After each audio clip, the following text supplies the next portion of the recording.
সুপ্রিয় দর্শক শ্রোতা, আমাদের অনুষ্ঠানে আপনাদের স্বাগতম। আমাদের অতিথি এখন ডক্টর রায়হান রশিদ। বিলাতে থাকেন তিনি। আইনের বিষয়ে তার যে নানা কিছু আমরা তার কাছে যে জানার চেষ্টা করি, এই যে সংসদ সদস্যরা শপথ নিতে গিয়ে দুটো শপথ নিলে কি পরিণতি হবে, তার সদস্য পদ শপথ ভঙ্গের কারণে সদস্য শূন্য হয়ে যাওয়ার বিষয়ে তিনি প্রথম আলোচনায় নিয়ে এসেছিলেন। এই বিষয়টা নিয়ে তার সঙ্গে আলাপ করব। প্লাস হচ্ছে যত অধ্যাদেশ জারি হয়েছে গত আমলে, বিশেষ করে আওয়ামী লীগ নিষিদ্ধের যে অধ্যাদেশ, এগুলোর পরিণতি কি হবে তার কাছে আমি শুনবো। রায়হান রশিদ, আপনাকে আমাদের অনুষ্ঠানে স্বাগত। ধন্যবাদ বাড়ি ভাই। কোনটা দিয়ে শুরু করবেন আজকে? আপনার তো মানে ইস্যু তো অনেকগুলা। মানে আইনগত ইস্যু, সাংবিধানিক ইস্যু, এগুলো অনেকগুলো। কোনটা দিয়ে করা যায় বাড়ি ভাই? আপনার আওয়ামী লীগ নিষিদ্ধকরণের নিষিদ্ধ তো না, ওরা কার্যক্রম নিষিদ্ধ। কার্যক্রম নিষিদ্ধ হ্যাঁ, মানে বলছে কার্যক্রম নিষিদ্ধ, প্র্যাকটিক্যালি দলটাই নিষিদ্ধ বাংলাদেশে। প্র্যাকটিক্যালি দলটা নিষিদ্ধ। আপনি তো খেয়াল করেছেন মনে হয় গতকালকে একটা আ পুলিশ বিভাগের একটা সার্কুলার, এটা রাজশাহী জোনে সম্ভবত ইস্যু করল। যে সার্কুলারে বলা হচ্ছে যে এখন পর্যন্ত যাদেরকে জামিন দেওয়া হয়েছে আওয়ামী লীগের, আ আ তাদেরকে যেন আবার আ মানে বিভিন্ন মামলায় শোন অ্যারেস্ট দিয়ে আবার আবার জেলে ঢুকানো হয়। ওখানে একটা ইয়ে করেছে, সেটা হচ্ছে, বলছে সবাই না, যাদের সংগঠন করার মানে সংগঠিত করার ক্যাপাসিটি আছে শুধু তাদেরকেই। তো একই কথাই তো। আপনি সংগঠকদেরকে, নেতাদেরকে আপনি মানে জেলে পুরবেন। যারা এমনকি জামিনও পেয়েছে তাদেরকে দরকার হলে নতুন মামলা দিয়ে, নতুন ইয়েতে শোন অ্যারেস্ট দেখিয়ে আপনি আবার আবার জেলে ঢুকাবেন। তো যেমন এই আগের পর গভর্নমেন্ট স্বরাষ্ট্র উপদেষ্টা বলছিল আগে গ্রেপ্তার পরে মামলা দেওয়া হবে। হ্যাঁ, হ্যাঁ, হ্যাঁ। মানে এই এই একটা সিচুয়েশন। তো তো এইটা থেকে, এটা তো আসলে একটা লিটমাস টেস্ট। মানে অনেকে যারা ভাবছিল যে ধরেন এই যে এখন নতুন একটা সরকার গঠন হওয়ার পরে এই নিপীড়নমূলক মানে এই প্র্যাকটিস গুলা বন্ধ হবে কিনা?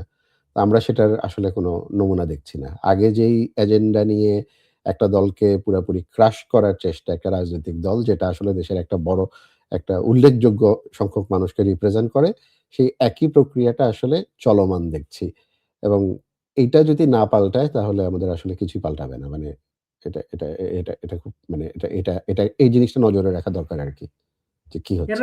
এরা রাজনৈতিক দল আসছে, পরিস্থিতি পরিবর্তন হতে পারে, এইটা মাথায় রেখেই তো আওয়ামী লীগের সভানেত্রী দলের নেতা কর্মীদের বাইরে যারা আছে তাদেরকে দেশে যেতে বলেছে।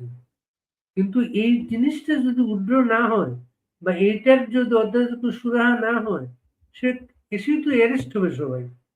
সে অ্যারেস্ট হবে এটা তো বোঝাই যাচ্ছে। মানে এবং সেটাই আমি জানি না, মানে যে সার্কুলারটা সরকার ইস্যু করল গতকালকে, যেটা দেখলাম আমরা, যে নতুন করেই অ্যারেস্ট করার বা শোন অ্যারেস্ট দেখানোর, এটা কি আবার ওটারই কেউ কেউ প্রতিক্রিয়া বলার কিনা? চেষ্টা করছেন, রাজশাহীর যিনি এটা করছেন, তিনি অতি উৎসাহী হয়ে এই কাজটা করেছেন। যদি সারা দেশে যদি এমন হতো, তাহলে তো সারা দেশের বিষয়গুলো আমরা জানতে পারতাম। হতে পারে। আবার ওইটাই একটু দেখার বিষয় আরকি, যে এটা একই জিনিস অন্যান্য ডিস্ট্রিক্ট গুলাতেও আপনার এটা রেপ্লিকেট হচ্ছে কিনা। এখন এই আওয়ামী লীগের অধ্যাদেশের কি পরিণতি হবে? এই নিষিদ্ধকরণ তো না, ওরা যেটা আ অন্তর্বর্তীকালীন সরকার যে একটা মানে কথার মারপ্যাচ ব্যবহার করেছিল, সেটা হচ্ছে যে কার্যক্রম নিষিদ্ধ। ঠিক আছে? তো এটা হয়েছিল আসলে ২ টা জিনিসের মাধ্যমে। মানে আওয়ামী লীগের কার্যক্রম নিষিদ্ধ করা হয়েছে ২ টা জিনিস, অ্যা মানে ২ টা বেসিস এর উপর। একটা হচ্ছে অধ্যাদেশ দিয়ে, আরেকটা হচ্ছে প্রজ্ঞাপন দিয়ে। ঠিক আছে? আপনার আ অধ্যাদেশ ১ম এ যেটা হলো যে আমাদের দেশের সন্ত্রাস দমন আইন যেটা আছে প্রচলিত, সে আইনে একটা সীমাবদ্ধতা ছিল যে সেটা সংগঠনের ক্ষেত্রে এটা কিভাবে কাজ করবে। তো ওই জায়গাটাকে ক্লিয়ার করার জন্য, এটাকে আরেকটু ইজি করার জন্য ১ম এ অন্তর্বর্তীকালীন সরকার কিন্তু একটা অধ্যাদেশ জারি করে যে সংগঠনের বিরুদ্ধে এটা কিভাবে ব্যবস্থা নেওয়া যাবে। সন্ত্রাসমূলক সন্ত্রাসমূলক সন্ত্রাস দমন আইনের অ্যা এমবিট টা বাড়ানো। তো ১ম এ ওই অধ্যাদেশ জারি করে এবং এই অধ্যাদেশের উপর ভিত্তি করে এরপরে প্রজ্ঞাপন জারি হয়। এবং প্রজ্ঞাপন কিন্তু ২ টা। একটা হচ্ছে ছাত্রলীগের ক্ষেত্রে, আরেকটা হচ্ছে আওয়ামী লীগের ক্ষেত্রে। ঠিক আছে? আওয়ামী লীগের ক্ষেত্রে যেটা হয়েছে সেটা হচ্ছে যে আমরা আওয়ামী লীগেরটা নিয়ে কথা বলি। আওয়ামী লীগকে একটা সন্ত্রাসী সংগঠন হিসেবে এ উ এ চিহ্নিত করে এটার কার্যক্রম নিষিদ্ধ করা হয়েছে। এখন যেকোনো প্রজ্ঞাপন অ্যা যেমন এই প্রজ্ঞাপনটা আ আওয়ামী লীগ নিষিদ্ধকরণটা মানে আওয়ামী লীগের কার্যক্রম নিষিদ্ধকরণের যদি ধরি, যেকোনো প্রজ্ঞাপন কিন্তু আরেকটা প্রজ্ঞাপন দিয়েই কিন্তু আপনার আ পরের আরেকটা প্রজ্ঞাপন দিয়ে কিন্তু এটা বাতিল করে দেওয়া যায়। আর এই প্রজ্ঞাপনটার একটা ইম্পোর্টেন্ট বিষয় এটা যখন গেজেট নোটিফিকেশন এর মাধ্যমে আসে, এখানে কিন্তু আপনার রাষ্ট্রপতির সম্মতি লেগেছে। ঠিক আছে? আমাদের রাষ্ট্রপতির আমি কথাটা কেন বললাম আমি একটু পরে আসছি এই পয়েন্টটা। রাষ্ট্রপতির আ রাষ্ট্রপতির এ আ আ রাষ্ট্রপতির সম্মতির ক্রমে এই প্রজ্ঞাপনটা দেওয়া হয়েছে। ঠিক আছে? তো এখন যেকোনো প্রজ্ঞাপনই আবার আপনি এ এ এটা তো প্রজ্ঞাপন তো এক্সিকিউটিভ অর্ডার। এক্সিকিউটিভ অর্ডার আপনি আরেকটা পরের এক্সিকিউটিভ অর্ডার দিয়ে কিন্তু আপনি এটাকে আবার বাতিল করে দিতে পারেন এবং সেটাও এই একই পদ্ধতিতে রাষ্ট্রপতির সম্মতিক্রমেই করতে হবে। এটা হচ্ছে প্রজ্ঞাপনের ক্ষেত্রে। এখন রাষ্ট্রপতির কথাটা আমি কেন বললাম? আপনারা দেখেছেন এই সপ্তাহে আ আ ২ পর্বে একটা সাক্ষাৎকার ছাপানো হয়েছে আমাদের রাষ্ট্রপতি রাষ্ট্রপতির এবং এই সাক্ষাৎকারে আমরা যেটা দেখতে পাচ্ছি যে উনি একরকম আসলে মানে আপনার আ অনেকটা গান পয়েন্টেই ছিলেন বলা যায়। যে রাষ্ট্রের কোনো গুরুত্বপূর্ণ বিষয় যে বিষয়ে উনার মতামত থাকার কথা ছিল, উনার ইনপুট থাকার কথা ছিল, এগুলা উনাকে জিজ্ঞেস করা হয়নি। উনার মতামত নেওয়া হয়নি। এবং অনেক ক্ষেত্রেই দেখা গেছে যে কিছু ক্ষেত্রে কয়েকটা উদাহরণ উনি দিলেন যখন মানে এমনকি কোনো একটা কিছু ড্রাফট করে উনাকে পাঠিয়ে দেওয়া হয়েছে। যে এস ইফ এটা উনার ড্রাফট উনাকে খালি বলা হয়েছে আপনার কাজ হচ্ছে সই করে দেওয়া। তো এই যদি সিচুয়েশন হয় তাহলে কিন্তু আমরা আমরা মানে উনি যে এই প্রজ্ঞাপন দুটো ছাত্রলীগ এবং আওয়ামী লীগের বিরুদ্ধে বা ইভেন অধ্যাদেশটার মধ্যেও যদি উনি যে আসলে উনার আসলে সম্মতি ছিল কিনা। কারণ মানে ফোর্সড কনসেন্ট তো কোনো কনসেন্ট না। মানে উনাকে দিয়ে যদি কোনো মানে জোরপূর্বক কিছু করানো হয় বা উনার আর কিছু করার নাই। উনি শুধু একটা রাবার স্ট্যাম্প, উনার কাজ হচ্ছে শুধু সাইন করে যাওয়া। তাহলে তো আসলে ওটা তো আরো গোড়ায় গলদ। তাই না? তো এই জিনিসটা থাকছে। এখন অধ্যাদেশের ক্ষেত্রে এ এ এটাতে গেলেও প্রজ্ঞাপন দিয়ে আপনার প্রজ্ঞাপনটা আবার এটাকে উইথড্র করা। সেটা উইথড্র করবে কিনা সেটা দেখার বিষয়। গতকালকে রাজশাহী ডিভিশনে আমরা যেটা দেখলাম সেটা দিয়ে আমরা এখনো বুঝতে পারছি না কোন দিকে যাচ্ছে। তো এটা একটা দেখব আমরা কোন দিকে যায়। এখন আরো গুরুত্বপূর্ণ প্রশ্ন হচ্ছে অধ্যাদেশগুলোর কি পরিণতি হবে? ঠিক আছে? শুধু এই অধ্যাদেশ যে আওয়ামী লীগের কে নিষিদ্ধ করার আগে যে সন্ত্রাস দমন আইনটাকে সংশোধন করতে যে অধ্যাদেশ শুধু সেটাই না। এরকম অধ্যাদেশ কিন্তু ১৩০ টার উপরে। অন্তর্বর্তীকালীন সরকার কিন্তু তার এই সময়ে যতদিন তারা ক্ষমতায় ছিলেন, উনারা ১৩০ টার উপরে অধ্যাদেশ জারি করেছেন রাষ্ট্রপতির মাধ্যমে। ঠিক আছে? এই অধ্যাদেশগুলার পরিণতি কি হবে? এটা খুব সিরিয়াস সংসদে তো ৩০ দিনের মধ্যে এগুলা সুরাহা করতে হবে। ইন্টারেস্টিং সেটাই হচ্ছে প্রশ্ন। আপনি এখানে আমি আমি আপনি আমাকে যদি একটু সময় দেন আমি কয়েকটা ভাগে আমি জিনিসটা ব্যাখ্যা করি।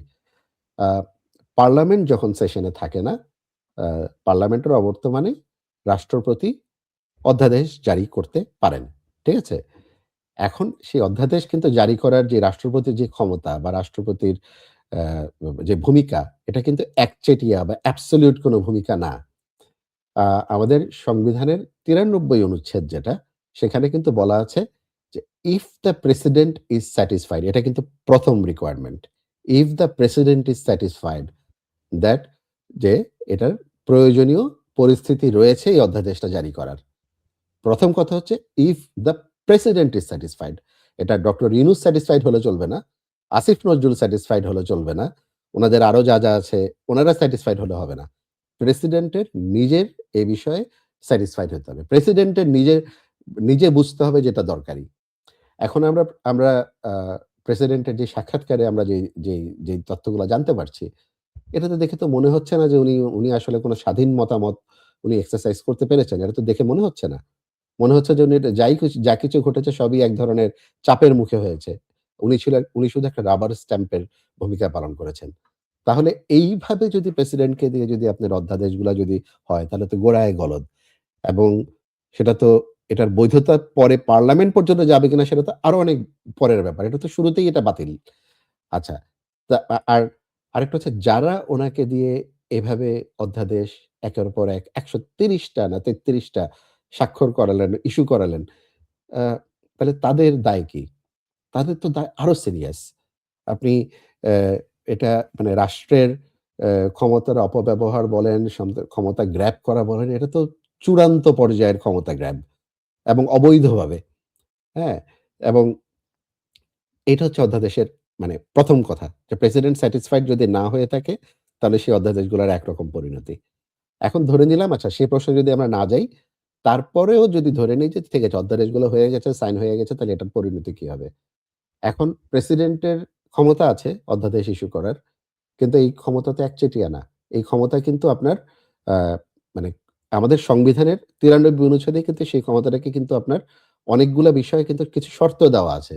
যে যেসব বিষয়ে প্রেসিডেন্ট অধ্যাদেশ জারি করতে পারবেন না। একদম বলে দেওয়া আছে স্পষ্টভাবে। তার মধ্যে ২ টা খুব ইম্পোর্টেন্ট। একটা হচ্ছে যে অধ্যাদেশটা জারি করবেন, সেটা যদি সংবিধানের কোনো কিছুর সাথে যদি আপনার আ মানে মানে এই সংবিধানের আওতায় যদি তেমন অধ্যাদেশ জারি না করা যায়, মানে সেটা যদি সংবিধানের পরিপন্থী হয়, তাহলে তেমন অধ্যাদেশ কিন্তু আপনি জারিই করতে পারবেন না। ওই ক্ষমতাটা প্রেসিডেন্টকে দেওয়াই হয়নি। প্রেসিডেন্ট সেটা স্যাটিসফাইড হয়ে করুক বা আনস্যাটিসফাইড হয়ে করুক বা চাপের মুখে করুক, কোনোভাবেই এরকম অধ্যাদেশ উনি জারি করতে পারেন না।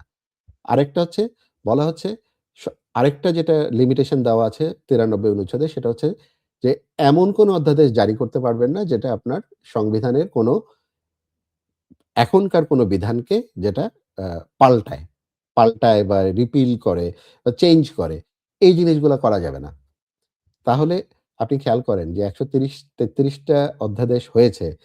এত এ এ এগুলোর মধ্যে আপনার তো সিংহভাগ মানে সম্ভবত যদি আমরা যদি একটা, একটা করে যাই, আ সিংহভাগই এই টেস্ট কিন্তু এই রিকোয়ারমেন্ট এর মধ্যে যায় না। মানে এই রিকোয়ারমেন্ট এর পরিপন্থী হয়।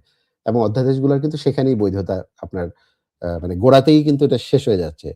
১ম এ একটা তো খবর বললামই বেরিয়ে এসেছে বিএনপির সবগুলো অধ্যাদেশ পার্লামেন্টে নিয়ে যাবে না। মানে তারাও এগুলোর সাথে সম্ভবত একমত না। কিন্তু কোনটা নিয়ে যাবে, কোনটা নিয়ে যাবে না, সেটা আমরা এখনো জানি না। বাই দ্যা ওয়ে এটা খুব ইন্টারেস্টিং। হ্যাঁ, বিএনপি হয়তো আমি জানি না ওরা কিভাবে নেগোশিয়েট করবে বা তারা তাদের রাজনৈতিক সমীকরণগুলা তারা কিভাবে ব্যবহার করবে। তো এখানে এ আ এখানে আরো একটা ইন্টারেস্টিং বিষয় আছে।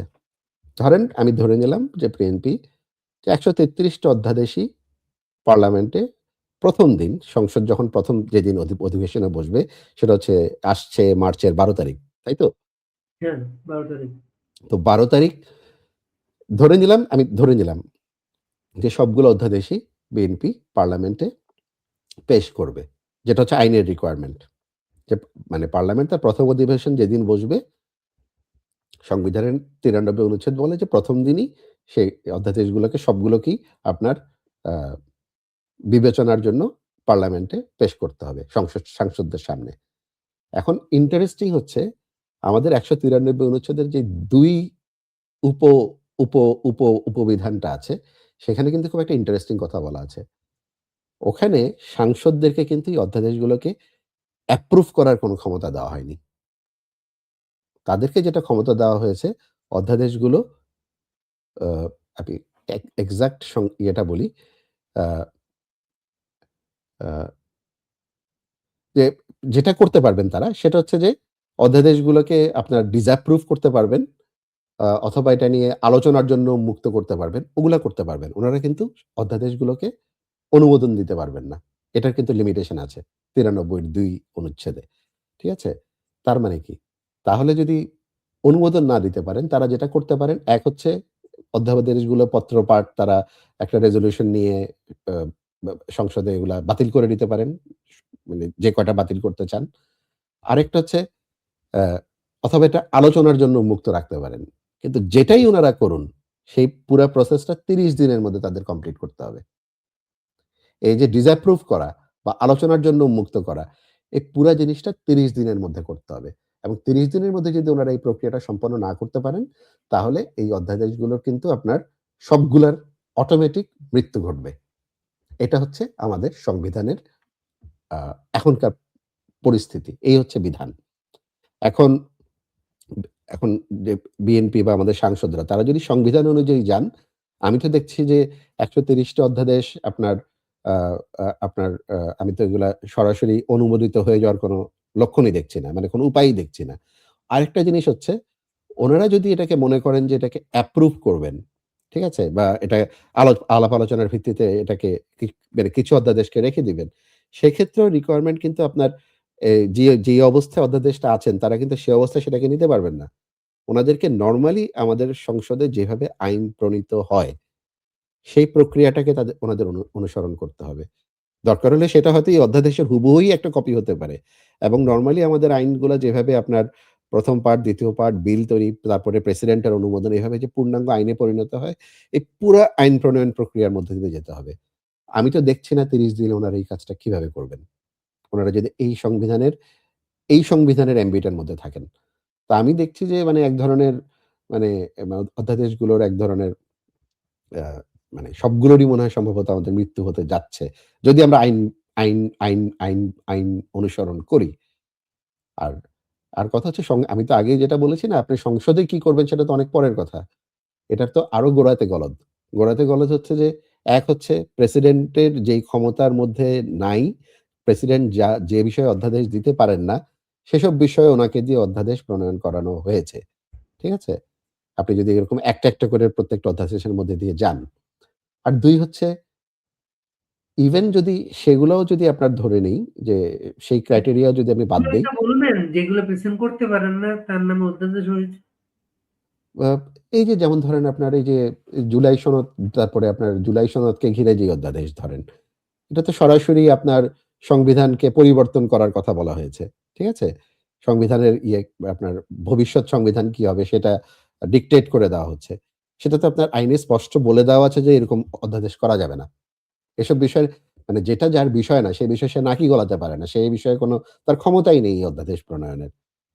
আর আরেকটা হচ্ছে যে আরো সিরিয়াস যেটা প্রশ্ন সেটা হচ্ছে আ আদৌ কি প্রেসিডেন্ট তার নিজের স্যাটিসফ্যাকশন নিজে কনভিন্সড হয়ে এটা করেছেন? নাকি উনি চাপের মুখে এগুলো করেছেন?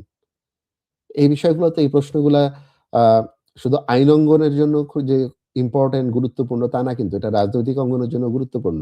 এবং এটা দেখার বিষয় যে আমাদের রাজনৈতিক দলগুলো তারা এই বিষয়টা কিভাবে হ্যান্ডেল করেন। আর আর মানে এন্ড ওফ দ্যা ডে এটা তো সবকিছু তো দেশের মানুষ কিভাবে দেখছে বিষয়গুলা। মানে ওটাও তো একটা সংসদের শুরুটাই তো ধরেন আপনি যে প্রসঙ্গটা ১ম এনেছিলেন যে দুটো শপথ নিলে শপথ ভঙ্গ হবে, আসন শূন্য হয়ে যাবে।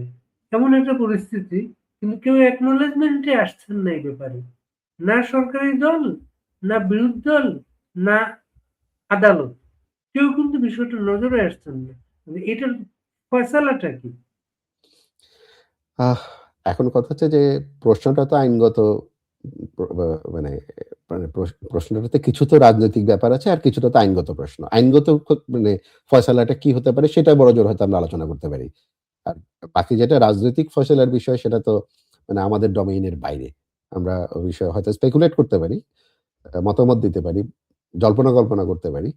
এখন দেখেন আপনার ২ টা শপথের ক্ষেত্রে যে বিষয়টা আমরা আগে একবার আলোচনা করেছিলাম এই আপনার অনুষ্ঠানেই। সেটা হচ্ছে যে ১ম শপথ কেউ যদি সাংসদ হিসাবে নেয়, তাহলে উনি অঙ্গীকার করছেন যে উনি এই সংবিধানকে প্রিজার্ভ, প্রটেক্ট এবং ডিফেন্ড করবেন। এটা হচ্ছে শপথের মূল কথা। এই যদি উনার অঙ্গীকার হয়, তাহলে উনি ২য় শপথ নিতেই পারেন না।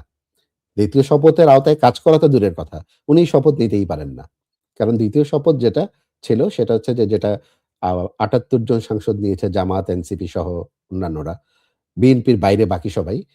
সেই শপথের কথা কি? মূল কথা হচ্ছে যে সংবিধান কিভাবে পাল্টাবে। ঠিক আছে? সংবিধানকে কিভাবে তথাকথিত তাদের ভাষায় সংস্কার করবে। তো এইটা তো সংবিধানের এমবিট এর পুরাপুরি বাইরে। এবং ২য় শপথের কথা সংবিধানেও নেই। তাহলে ১ম শপথ যারা নিবেন তারা ২য় শপথ নিতে পারেন না। এবং যদি এরকম শপথ যদি তারা নেন, এক হচ্ছে সেটা হবে অবৈধ শপথ। আর অবৈধ শপথ যেই মুহূর্তে তারা নিবেন, তারা ১ম শপথটাকে তারা আসলে ভঙ্গ করছেন। সেই আন্ডারটেকিং আ সেই অঙ্গীকারটাকে তারা আ লঙ্ঘন করছেন। যে two preserve, two protect, to defend the constitution. এবং এটার ফলাফল হচ্ছে আইনগত ফলাফল হচ্ছে because it is a misconduct of public office, because it is a breach of oath, সেই কারণে উনারা একদম কমের উপর দিয়ে গেলে সাংসদ বা সংসদ সদস্য হিসেবে তাদের যে পদ, আসনটা হারাবেন। এখন এটাতে গেল তাদের ক্ষেত্রে। এমনকি আপনার সংখ্যাগরিষ্ঠ দল বিএনপি যার ২/৩ বেশি সংসদে আসন রয়েছে, সেই সাংসদদেরও কিন্তু অঙ্গীকার হচ্ছে two preserve, to protect and defend the constitution. কাজেই সাংবিধানিক ইস্যুগুলো ওনারা যদি এটাকে ওনারা যদি এটাকে এনফোর্স না করেন, ব্যবস্থা না নেন, সেটা অধ্যাদেশ রিলেটেডই হোক, শপথ রিলেটেডই হোক, শূন্য আসন তৈরি হওয়া নিয়ে, বাই ইলেকশন তৈরি হওয়ার বিষয় নিয়ে ওনারা যদি এগুলোতে পদক্ষেপ না নেন, সংবিধানকে সমুন্নত রাখার লক্ষ্যে, তাহলে যে বিএনপির যে সাংসদরা আছে ২/৩ ওনারাও কিন্তু শপথে লঙ্ঘন করবেন এবং যেই মুহূর্তে তারা শপথ লঙ্ঘন করবেন, সেই মুহূর্তে ওনারাও কিন্তু ২/৩ আ যে বিএনপির সদস্য সাংসদরা আছেন, ওনারাও কিন্তু ওনাদের সংসদ সদস্য পদ হারাবেন। এটা হচ্ছে আইনগত পজিশনটা। এখন এই আইনগত পজিশন গুলো আপনার কয়েকভাবে এখন এটাকে অ্যা এনফোর্স করা যেতে পারে। একটা হচ্ছে যে পার্লামেন্টের ভিতরে স্পিকারের মাধ্যমে হতে পারে। অথবা অ তারপর অথবা যেটা হতে পারে আপনার উম আ আ সুপ্রিম কোর্টে আপনার এ বিষয়ে যদি কোন একটা আ আবেদন হয়, সেটার বেসিসে হতে পারে। তো এগুলা কিন্তু আ ওপ মানে আপনার কি বলবো? ওপেন কোয়েশ্চেন, কিন্তু যেগুলার উত্তর আসলে খুব সহজ। এগুলো খুব জটিল কোনো সাংবিধানিক এখানে সমীকরণ নাই। সংবিধানে বিষয়গুলো খুব স্পষ্টভাবে বলা আছে। ঠিক আছে? এখন সেটাই দেখার বিষয় যে এটা কিভাবে হচ্ছে এবং আমি আশা করি যে আ রাজনৈতিক দলগুলো এই বিষয়গুলো তো পিক করবেনই। কারণ আ বে ব্যা আওয়ামী লীগ থেকে করা হতে পারে। বিএনপির ক্ষেত্রে তো করাটা জরুরি। কারণ উনারা যদি না করেন, তাহলে উনারাও কিন্তু একই নৌকায় পড়ে যাবেন শপথ ভঙ্গকারীদের দলে। ঠিক আছে? আর এর বাইরে বাংলাদেশের গণতন্ত্র তারা তো আমি আ ২য় শপথটা নেয় নাই। না, কাজেই তো উনারা ২য় শপথটা নেন নাই বিএনপি এবং উনারা দে আর অন দ্যা রাইট ট্র্যাক। কিন্তু উনারা তো ১ম শপথ নিয়েছেন। ১ম শপথের অঙ্গীকার হচ্ছে সংবিধানকে প্রিজার্ভ, প্রোটেক্ট, ডিফেন্ড করা। এবং উনাদের উপস্থিতিতে যদি উনারা দেখেন যে বাকি ৭৮ জন শপথ গ্রহণকারী সে এই কাজটা করছেন না। তো উনাদের তো এই যে প্রিজার্ভ, প্রোটেক্ট, ডিফেন্ড করার যে দায়িত্বটা, এটা একটা পজিটিভ ডিউটি বাড়ি ভাই। এটা কিন্তু অ্যাক্টিভ ডিউটি, পজিটিভ ডিউটি যে উনাদেরকে কিন্তু এটা করতে হবে। উনাদের হাত পা গুটিয়ে বসে থাকলে হবে না। যে অন্যরা শপথ সংবিধান লঙ্ঘন করলো, আমরা হাত পা গুটিয়ে বসে থাকি তাতেই আমাদের দায়িত্ব পালন হয়। তা না কিন্তু। এটা উনাদের একেবারে পজিটিভ ডিউটি যে যেহেতু উনারা শপথ নিয়েছেন, উনাদের কাজ হচ্ছে সংবিধানকে সমুন্নত রাখার জন্য যা করণীয় উনাদের সবকিছু করতে হবে এবং সেটা অ্যাক্টিভলি করতে হবে। এবং যেই মুহূর্তে উনারা করবেন না বা এটা নিয়ে গড়িমসি করবেন, উনারাও কিন্তু ২য় শপথ গ্রহণকারীদের মতো একই নৌকায় পড়ে যাবেন, নিজেরা শপথ ভঙ্গকারী হিসাবে। এখন এটাকে acknowledgement টা কে আনবেন? সংসদ? আদালত? না রাজনৈতিক দল? আমি তো আমি তো মনে করি যে ১ম এ তো অ অ মানে রাজনৈতিক দল বলেন আপনি আ কিন্তু জনগণের পক্ষ আরেকটা থেকে আরেকটা অপরাধ তো করেছে। ইলেকশন কমিশনে যিনি শপথ করিয়েছেন, হুম, তিনি কিভাবে শপথ করালেন এটা? সেটা তো শুরুতেই ছিল। ইলেকশন কমিশনারের বিষয়টা উনি তো শুধু সাংসদদেরটা পারেন। তো আমরা তো এই বিষয়ে আলোচনা করেছি। তো আমার কাছে যেটা মনে হয় যে মানে এখন কে শপথ করালেন তার চেয়েও এখন অনেক সিরিয়াস ইস্যু হয়ে গেছে শপথের বিষয়বস্তু নিয়ে। কি বিষয়ে শপথ করলেন? কারা শপথ নিলেন? এই শপথ নেওয়ার ফলে উনাদের আসলে রাজনৈতিক আইনগত পরিণতিটা কি হয়? এবং সেই আইনগত পরিণতি আপনি তো যদি দেশে যদি এখন আইনের শাসন থাকে, যদি আপনার জবাবদিহিতা থাকে, যদি আপনার যেটাকে আমরা accountability যদি থাকে, তাহলে তো আমরা দেখতে চাই যে সেই অনুযায়ী আপনার চলবে। আইন বা সংবিধান তার নিজের গতিতে চলবে। এখন আমরা এখন পর্যন্ত এটার কোনো রাজনৈতিক অঙ্গনে তো দেখছিই না। কিন্তু আমি মনে করি মানে এটা আমাদের জনগণদের পক্ষ থেকে মানে সাধারণ মানুষের পক্ষ থেকে এটা নিয়ে আওয়াজ তোলা উচিত এবং শুধু মানে এমনকি জনগণের পক্ষ থেকেও কিন্তু আপনার আদালতে যাওয়া যায় এই বিষয়টাতে। সুপ্রিম কোর্টে যাওয়ার সুযোগ আছে। বেশের তানিয়া আমির একটা কথা বলেছেন যে এখানে একটা তদন্ত কমিটি গঠন করতে পারে সরকারি দল। এই অপরাধটা কার মাধ্যমে কিভাবে ঘটেছে? এইটা আ আমি আমি উনার সাথে এগ্রি করি। দেখেন আপনার শুধু একটা তদন্ত কমিটি না। আপনার আ ২০২৪ এর আগস্ট থেকে এই বাংলাদেশে বহু কিছু হয়েছে। একটা হচ্ছে যে আপনার আইন আইনগত ক্ষমতার আ নিয়ে একদম টোটাল আইন বা সংবিধান নিয়ে টোটাল অ্যানার্কি। অধ্যাদেশ তৈরি, সংবিধান নিয়ে আপনার যা খুশি করা, যথেচ্ছাচার। আ এটা হচ্ছে একটা। এটা নিয়ে একটা কমিশন হতে পারে দেখার জন্য। যে আপনি ১৩৩ টা আমি অধ্যাদেশের কথা তো এক বাক্যে বলে দিলাম। ১৩৩ টার আসলে প্রতিটা নিয়ে যাওয়া উচিত, লাইন বাই লাইন যাওয়া উচিত। ঠিক আছে? এবং সেটা করার জন্য একটা নাগরিক কমিশন হতে পারে। ঠিক আছে? একটা তদন্ত হতে পারে এবং যদি সরকার যদি না করে, আমি বলব যে নাগরিক পর্যায় থেকেও করা যেতে পারে। তারপরে ধরেন দেশের মানবাধিকার পরিস্থিতি। সেই ৫ই আগস্টের পর থেকে এখন পর্যন্ত যা হয়েছে এবং যেগুলা এই যে বিচার না পাওয়া মানুষের, বিচারের থেকে মানুষকে বিচার বঞ্চিত রাখা, ন্যায় বিচার না পাওয়া এবং একদিকে ন্যায় বিচার না পাওয়া, আরেকদিকে নিপীড়ন বাড়া এবং তার মধ্যে আমরা বহু ক্ষেত্রেই দেখেছি রাষ্ট্রের নিজের এক ধরনের কমপ্লিসিটি ছিল। রাষ্ট্র নিজে এগুলাতে ইনভলভ ছিল। হয় সরাসরি নাইলে পরোক্ষভাবে। তো এগুলার তো আপনার তদন্ত হওয়া দরকার। সরকারিভাবে এখন করবে কিনা, সরকার করবে কিনা, জুডিশিয়াল ইনকোয়ারি করবে কিনা সরকার বা অন্য কোনো ফর্মে তদন্ত করবে কিনা সেটা তো পরের কথা। আমরা নাগরিকরাও কিন্তু এই বিষয়ের উপরে শুধু এই বিষয়ের উপরে নাগরিক কমিশন করতে পারি এবং সেটা করা দরকার। যদি সরকারের দিক থেকে আমরা যদি দেখি কিছু না হচ্ছে।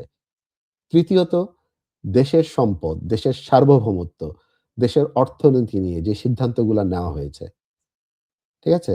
আপনার দেশের সম্পদ তুলে দেওয়া, বিভিন্ন চুক্তিতে যাওয়া যেগুলোর সাথে দেশের স্বাধীনতা সার্বভৌমত্ব জড়িত। আ সেগুলা নিয়েও তো আপনার তদন্ত হওয়া দরকার, প্রতিটা নিয়ে। যেমন আমি গত কয়েকদিন ধরে দেখছি, এটা আপনিও খেয়াল করেছেন যে শত অভিযোগ কিন্তু আ দুদকে এ এ দুদকে এসে পড়েছে। আপনার ডক্টর ইউনূসের বিরুদ্ধে হয়েছে দুর্নীতির অভিযোগ শত। তারপরে আসিফ নজরুল থেকে শুরু করে আমি তো মনে হয় ওদের আরো কয়েকজনের নাম দেখলাম। এরকম উপদেষ্টা কয়েকজন উপ নামে। কয়েকজনের বিরুদ্ধে। তো এইগুলো হচ্ছে কিন্তু। এই অভিযোগগুলো আসছে। এখন আমি মনে করি এটা ইতিবাচক। তো দুদক তার মতো করে আগাবে। আবার দুদক তার মতো করে ঠিকমতো আগাচ্ছে কিনা সেটাও তো মনিটর করার জন্য আমাদের একটা সাম মানে একটা কোন একটা তো প্রক্রিয়া থাকতে হবে নাগরিক পর্যায়ে। এবং আমি মনে করি যে এই ফ বাড়ি ভাই আর কিছু যদি নাও থাকে অন্তত এই যে আপনার অনুষ্ঠানের মধ্যে যে অনুষ্ঠানগুলো আছে, এখন তো অনলাইন খুব শক্তিশালী মাধ্যম। অন্তত আমরা ওই ভূমিকাটা হয়তো এই অনুষ্ঠানগুলোর মাধ্যমে সেটা পালন করতে পারি যে এক ধরনের মনিটর করা, এক ধরনের টা মানে স্ক্রুটিনিটা বজায় রাখা। এটা খুব জরুরি। নাগরিকরা তো এখনো মবের ভয়ে কোনো সংগঠিত না। কথা বলতে চাচ্ছেন না সেইভাবে। আমরা আমাদের অনুষ্ঠানগুলোর মাধ্যমে এই প্রশ্নগুলা সবসময় তুলে ধরতে পারি। একদম। আরেকটা বিষয় আমরা একটু আলাপ করতে চাই, জামিনের বিষয়টা।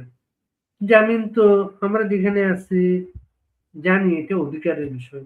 বাংলাদেশ সংবিধান আছে, সবকিছু আছে। জামিনকে কেন্দ্র করে যে ঘটনাগুলো ঘটছে, যে জামিনকে কেন্দ্র করে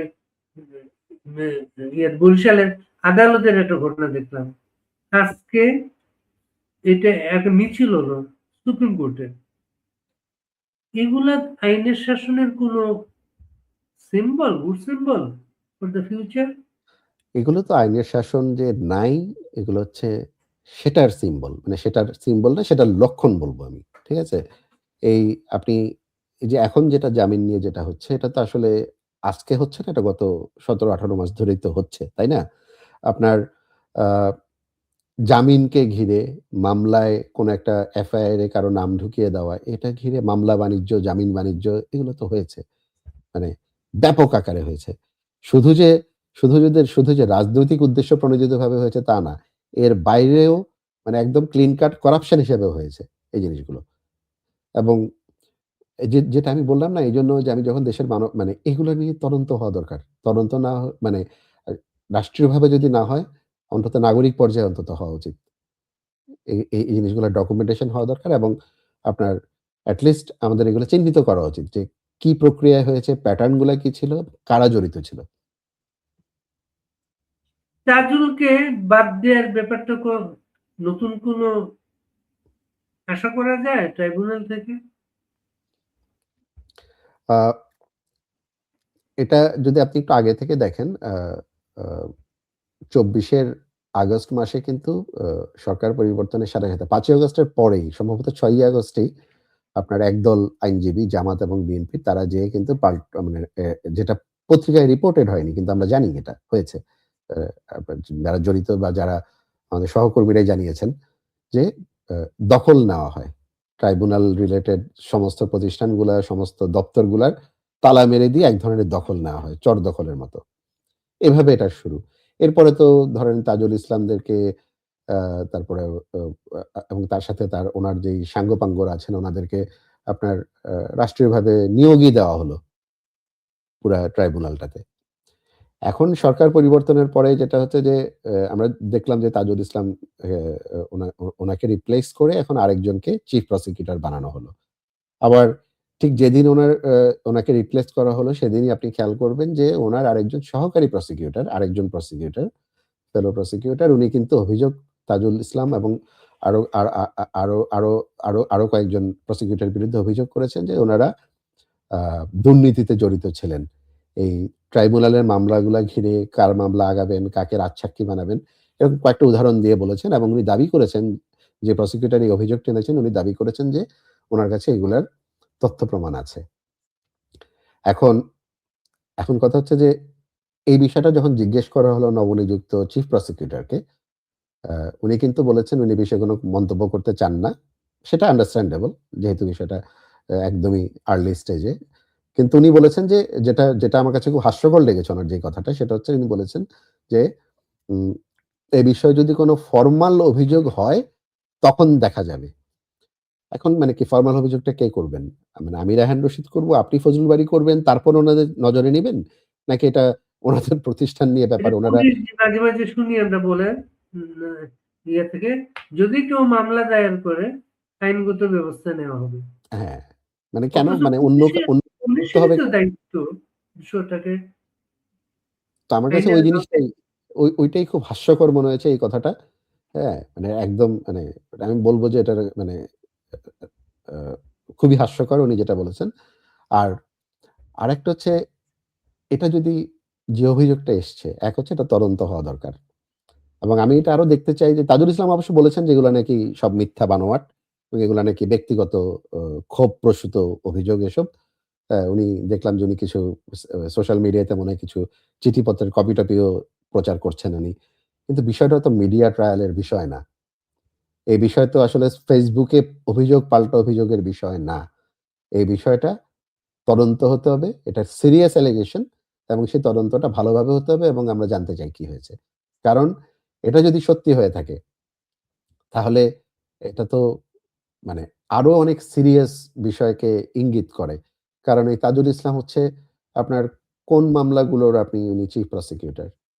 প্রধানমন্ত্রী শেখ হাসিনার মামলার চিফ প্রসিকিউটর। আর যাবতীয় যত ধরনের গত এত মাসে যতগুলো ট্রাইব্যুনালের মাধ্যমে যতগুলো মামলাগুলা চলছে বা যা হচ্ছে এগুলোর প্রত্যেকটার উনি কর্ণধার। কাজেই আ ওনার বিরুদ্ধে যদি এই অভিযোগ আসে তাহলে তো এটা তদন্ত হতে হবে। আর যদি আ একদম মানে একদম নিদেন পক্ষে যেটা হওয়া উচিত এই ধরনের অভিযোগ আসলে অন্য কোন দেশ হলে কিন্তু যেই মামলাগুলা হয়েছিল, যে রায়গুলা হয়েছে বা চলমান মামলাগুলা এগুলা কিন্তু সব মিসট্রায়াল এ চলে যাওয়ার কথা ছিল। পুনঃবিচারে। ঠিক আছে? এ ওটা কিন্তু হওয়ার কথা। উনারা তদন্তও করবেন না, মিসট্রায়াল এর দিকেও যাবেন না। বলবেন যে কেউ এসে অ্যা আ আ মানে আ কেউ এসে অভিযোগ করবেন তখন উনারা ব্যবস্থা নিবেন। কেন অভিযোগ এসছে ওনাদের আ আ মানে আপনি জল করতে বলতেছেন শেখ হাসিনার মামলা রায় হয়ে গেল। এখন এটা পুনরায় আদালতের এখতিয়ার আছে এটা নতুন করে ট্রায়াল শুরু। রিট্রায়াল করার। এখন মানে পৃথিবীর আর যেকোনো দেশে এই লেভেলের যদি কোন অনিয়মের অভিযোগ আসে অ্যা অ্যা এবং তাতেই কিন্তু আপনার সেটাতে মিসট্রায়াল এর গ্রাউন্ড তৈরি হয়। মানে পুনর্বিচারের। দেখেন আদালতের একটা জিনিস হচ্ছে যে মানে মানে পারসেপশন, পারসেপশনটাও ইম্পোর্টেন্ট কিন্তু। যে একটা কিছু প্রমাণিত হলেও উনারা মিসট্রায়াল এ যাবেন তা না। যে একটা অনিয়মের যে পারসেপশন তৈরি হচ্ছে সেটা হলেও কিন্তু মিসট্রায়ালের গ্রাউন্ড তৈরি হয়। তো মানে এই এই যে এখন যদি আদালত এটা না করে, চিফ প্রসিকিউটর যদি উদ্যোগটা না নেন, কি আবার কি সুপ্রিম কোর্টের কাছে যেতে হবে? না নাগরিকরা উদ্যোগ নিতে হবে? না, এটা তো আসলে পুরোপুরি আইনজীবীদেরই করতে হবে। এখানে আবার ট্রাইব্যুনালের বিষয়গুলোতে নাগরিকদের মানে এর বাইরের যারা পক্ষ না তাদের বাইরের কিছুই করার নেই।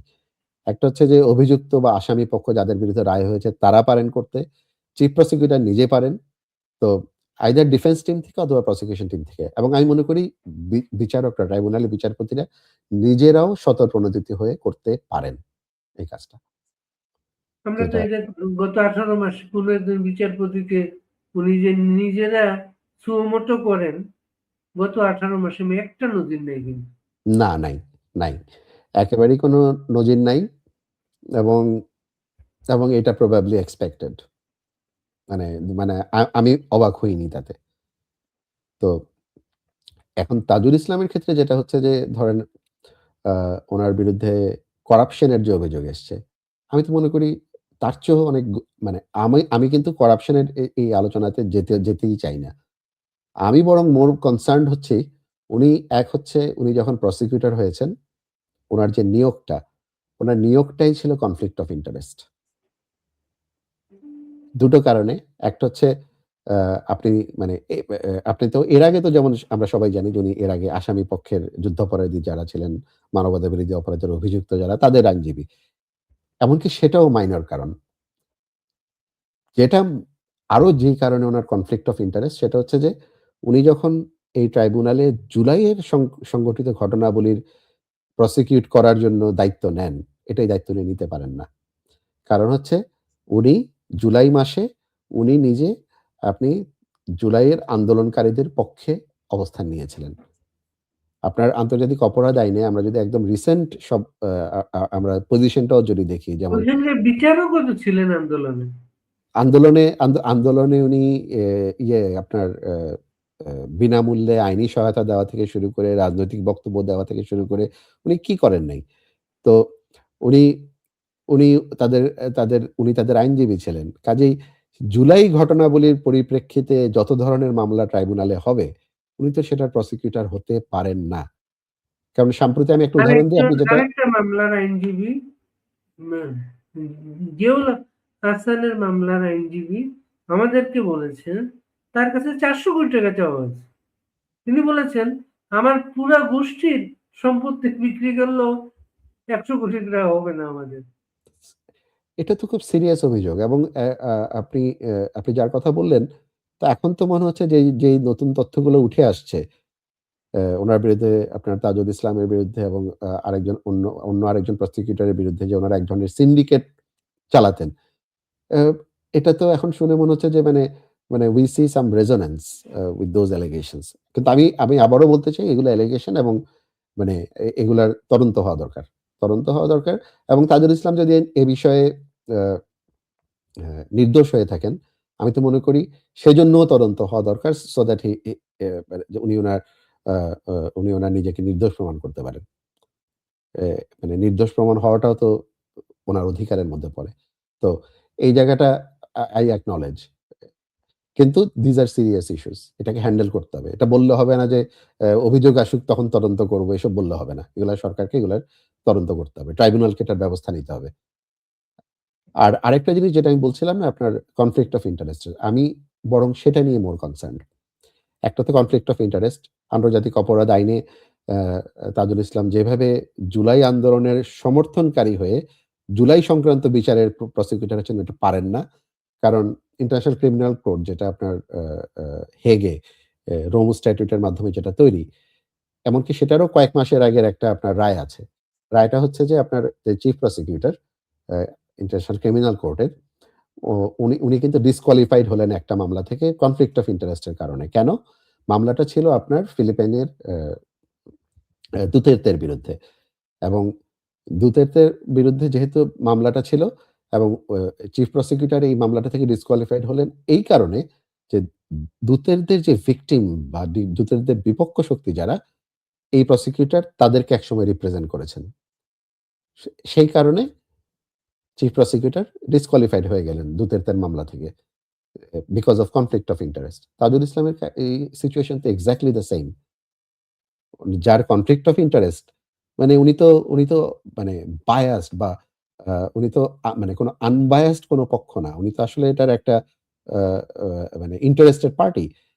আরো একটা যেটা আমার কনসার্ন ছিল তাজুল ইসলামের ব্যাপারে বা প্রসিকিউটরদের ব্যাপারে, এই আমি মোর কনসার্ন যেটা সেটা হচ্ছে যে আপনার আ আপনারা খেয়াল করেছেন মানে এমন অনেক কিছু তাজুল ইসলাম এবং অন্যান্য প্রসিকিউটররা করেছেন যেগুলো একদম সরাসরি প্রসিকিউটরিয়াল মিসকন্ডাক্ট এর মধ্যে পড়ে। যেমন উনি আদালতের মধ্যে আসামি পক্ষের আইনজীবী যে আপনি জিয়াউল হাসানের কথা বললেন যে উনার যে আইনজীবী, উনাকে একদম সরাসরি হুমকি দিয়েছেন। বলেছেন, "আপনাকে দেখে নেব।" এটা তো আদালতের ভাষা না। এই টাইপের আদালতের ভেতরে এটা করেছেন। তারপরে আদালতের বাইরে এসে কি করেছেন? হাসানুল হক ইনুর মামলায়, যে মামলাটার সাথে আমি নিজে জড়িত। আ ও ওই মামলাতে উনি এসে বললেন যে, হাসানুল হক ইনু আ আ যেহেতু উনি জুলাইকে তথাকথিত জুলাই আন্দোলন বলেছেন এই সেই, সুতরাং এগুলা নাকি রাষ্ট্রদ্রোহিতা এবং এগুলা উনি হুমকি-ধামকি মানে রীতিমতো একদম আস্ফালন করলেন মিডিয়ার সামনে। ঠিক আছে? যে অথচ এটা কিন্তু মানে হাসানুল হক ইনু উনি তো মানে যখন উনি নিজেকে অভিযুক্ত, উনি যখন নিজের আত্মপক্ষ সমর্থন করবেন, উনার কিন্তু আদালতের ভেতরে উনার অ্যাবসোলিউটলি সবকিছু বলার অধিকার আছে। কিভাবে বলবেন উনার আইনজীবীরা। ঠিক আছে? তাদের মানে মানে অবশ্যই হাসানুল হক ইনু বা উনার আইনজীবীরা প্রসিকিউশন এর যেই একপেশে ন্যারেটিভ আ আ আ সেই ন্যারেটিভ কে তারা তো নিশ্চয়ই সাবস্ক্রাইব করবেন না। তাদের ভিন্ন ন্যারেটিভ থাকবে। তারা জুলাইকে ভিন্নভাবে দেখবেন এবং ভিন্নভাবে ভিন্ন যে ভিন্ন বিষয়গুলো ছিল সেই ভিন্ন চিত্রটা তুলে ধরবেন। তাজুল ইসলাম বলেছেন মিডিয়ার সামনে এসে হুমকি দিয়ে ১ বার না ২ বার যে এগুলা বলাটাই নাকি রাষ্ট্রদ্রোহিতা। জুলাইয়ের বিরুদ্ধে কিছু বলাই নাকি রাষ্ট্রদ্রোহিতা। তো উনি তো ওখানে ফতোয়া দিয়ে দিলেন। উনি এটা পারেন প্রসিকিউটর হিসেবে উনি তো পারেন না। এটা তো ইটসেলফ ইস এ মিসকন্ডাক্ট। মানে উনি তো শুধু প্রসিকিউটর হিসেবে তার পদ হারানোর কথা না। উনি তো উনার সনদও হারানোর কথা বার কাউন্সিল থেকে। এই ধরনের অ্যা shenan-igan এর কারণে। আরেকটা জিনিস হচ্ছে উনি যেই মুহূর্তে মানে মিডিয়ার সামনে এসে অ এই আপনার আ হাসানুল হক ইনুর মামলায় উনার আইনজীবীদের বিরুদ্ধে হাসানুল হক ইনুর বিরুদ্ধে উনি যে বিষোদগারটা করলেন, এটার সাথে আইনের কোন সম্পর্ক নাই। উনি যেটা করলেন এটা হচ্ছে উস্কানি দেওয়া। শুনে যেন মনে হচ্ছে উনি যেন নিজেই কোন একটা মবের রাজা হয়ে অন্য মবদেরকে উস্কানি দিচ্ছেন।